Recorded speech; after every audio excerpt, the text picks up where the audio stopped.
Lobsters are a seafood favorite, but did you know they're often boiled alive? So is it okay to eat them?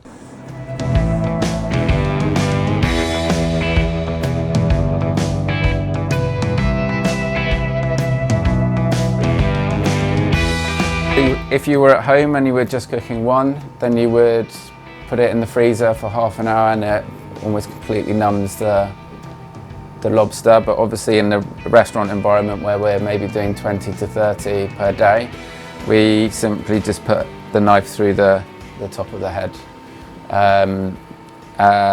Yes, that's the most humane way we can do it in the volume that we're serving.